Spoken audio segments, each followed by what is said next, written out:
और बड़ी खबर है, 18 फरवरी से शुरू होगी यूपी बोर्ड की परीक्षा। तो 53,37,000 परीक्षार्थी परीक्षा देंगे। 8,033 परीक्षा केंद्र बनाए गए हैं। 222 केंद्रों पर सख्त निगरानी रहेगी। बोर्ड परीक्षा को लेकर प्रशासन पुलिस अलर्ट मोड पर है।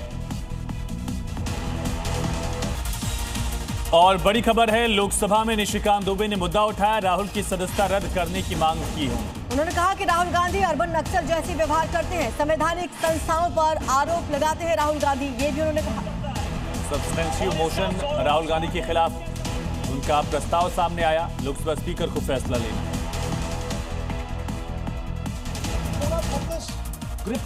और प्रस्ताव पारित होने की स्थिति में राहुल गांधी की सदस्यता पर प्रभावित हो सकती है। इसके बीच बीजेपी ने राहुल गांधी पर देश को गुमराह करने का आरोप लगाया। वहीं कांग्रेस ने दो टूक कह दिया है कि उन्हें इससे कोई फर्क नहीं पड़ता, ये सरकार का दोहरा मापदंड है।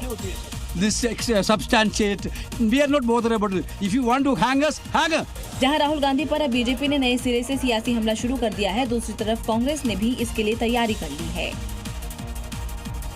तो बीजेपी के तमाम आरोपों पर राहुल गांधी ने भी पलटवार किया है।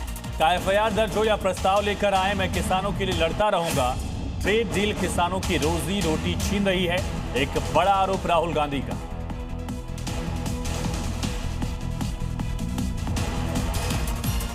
तो लोकसभा में विपक्ष के नेता राहुल गांधी पत्रकारों पर भी भड़क गए। जब उनसे बजट सत्र के दौरान सत्तारूढ़ दल की ओर से उनके खिलाफ संभावित विशेषाधिकार प्रस्ताव को लेकर सवाल किया गया तो वो भड़क गए। राहुल ने पत्रकारों पर तंज कसते हुए पूछा, क्या यही कोड वर्ड आप लोगों को आज दिया गया है?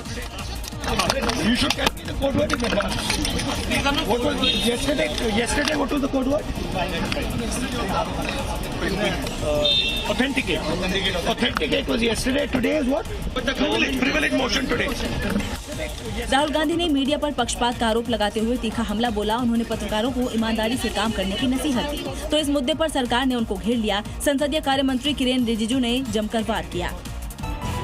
आज नए प्रधानमंत्री ऑफिस सेवा तीर्थ में शिफ्ट होंगे पीएम मोदी। मंत्रालयों के नए ऑफिस कर्तव्य भवन 1-2 का भी करेंगे उद्घाटन। सार्वजनिक कार्यक्रम को करेंगे संबोधित। बीजेपी ने राहुल गांधी के खिलाफ लोकसभा में पेश किया सब्सटेंसिव मोशन, संसद सदस्यता खत्म करने और चुनाव लड़ने पर लाइफ टाइम बैन की मांग। राहुल बोले, एफआईआर करें, प्रिविलेज प्रस्ताव लाएं, किसानों के लिए लड़ता रहूंगा। यूपी में अपराधियों को ताबड़तोड़ हाफ एनकाउंटर का करना पड़ रहा सामना। फिरोजाबाद में 50,000 का इनामी गिरफ्तार। सहारनपुर में 2 गौ तस्करों को योगी फोर्स ने शिकंजे में लिया। लखनऊ में तेज रफ्तार कार ने 6 लोगों को कुचला। हादसे में 6 साल के बच्चे की मौत। बेकाबू कार ने कई गाड़ियों को टक्कर मारी। आरोपी ड्राइवर फरार।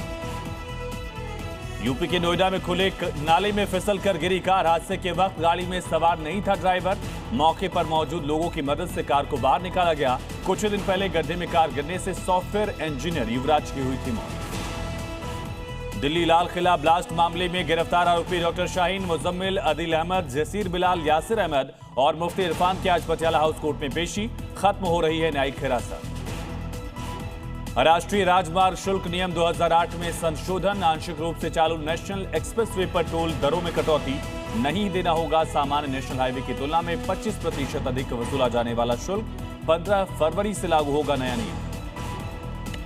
और जून 2025 में हुए अहमदाबाद प्लेन हादसे पर एयरक्राफ्ट एक्सीडेंट इन्वेस्टिगेशन ब्यूरो की सफाई का जांच अभी जारी। घटना के लिए पायलट को जिम्मेदार ठहराना, जांच पूरी होने वाली रिपोर्ट को बताया गलत, अटकलों पर आधारित बताया। बांग्लादेश में आम चुनाव के लिए हुई वोटिंग के बाद मतगणना का काम जारी। शुरुआती रुझानों में तारिक रहमान की बीएनपी को बढ़त। दूसरे नंबर पर जमात इस्लामी पार्टी। इजराइल पर गजा में वैक्यूम और प्रेशर बॉम्ब इस्तेमाल करने का आरोप। धमाके से 3500 डिग्री सेल्सियस तक पहुंच जाता है तापमान।